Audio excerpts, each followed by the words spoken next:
Thank you, Senator. Senator Roberts. Thank you, Madam Acting Deputy President.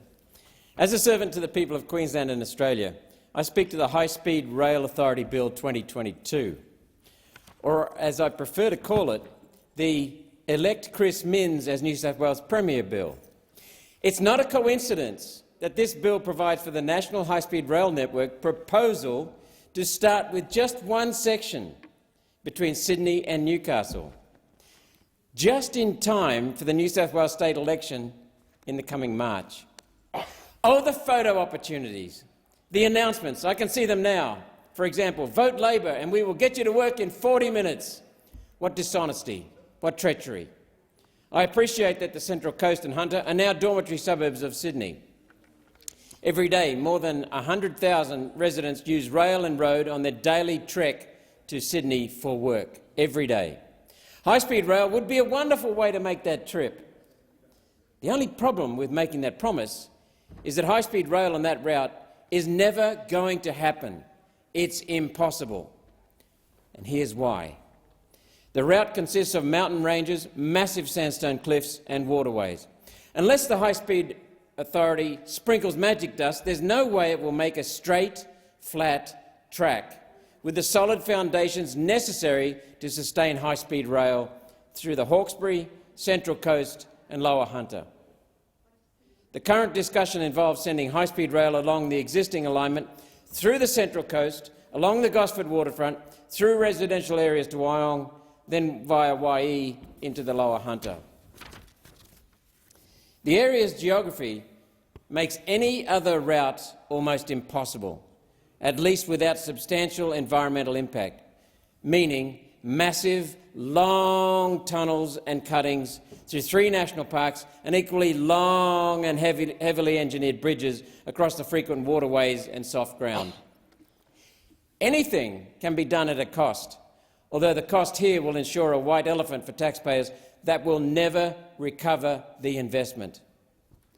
I shudder to think how much the tickets will cost, certainly more than the working families could afford, the families who are being targeted with this false, deceptive promise. While Australia does need a modern rail network connecting our capital cities, airports and major ports, high-speed rail is not the answer.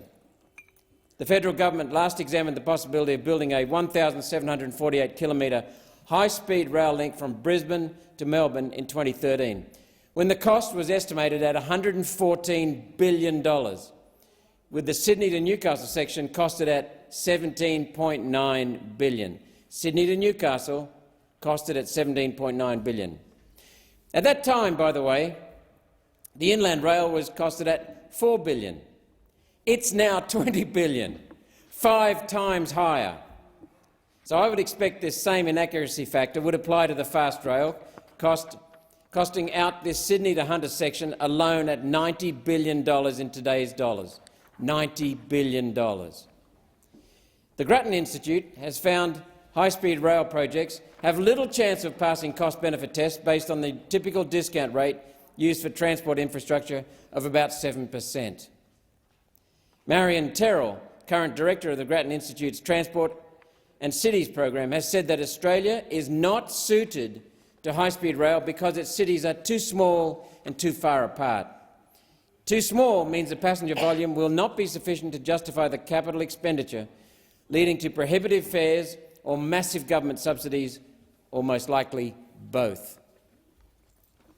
To illustrate this point, when New South Wales XPT trains were purchased in 1982, the intention was to create fast rail in New South Wales. The XPTs are designed to travel at just 150 kilometres per hour. So what stopped fast rail at that time was the inability to build out a track capable of supporting those speeds. This is essential for safety and reliability. Our rail lines curve around too much. The Great Dividing Range provides serious hurdles to fast rail, and our waterways along the coast complicate the flat sections that we do have. For clarity, fast rail is generally speeds up to 150 kilometres per hour. High-speed rail is 250 kilometres per hour to 300 kilometres per hour. Fast rail requires entirely different and substantially more expensive rolling stock and track. Now, it may be feasible with a large government investment to upgrade existing rail lines on the Sydney to Hunter route to travel express services at fast rail pace, rather than high-speed rail pace. One Nation would strongly support immediate feasibility studies on upgrading the Sydney-Hunter line to fast rail, since New South Wales already has the rolling stock. Senator Mackenzie has moved an amendment to this bill which introduces Productivity Commission oversight of proposals and a transparent reporting system. If this amendment is passed, then this bill gains the checks and balances it should have had all along, and One Nation will be in support. Without those checks and balances, One Nation will oppose this bill. We have one flag, we are one community, we are One Nation, and we don't lie for any reason, and certainly not to the public to get votes. Thank you, Senator Roberts.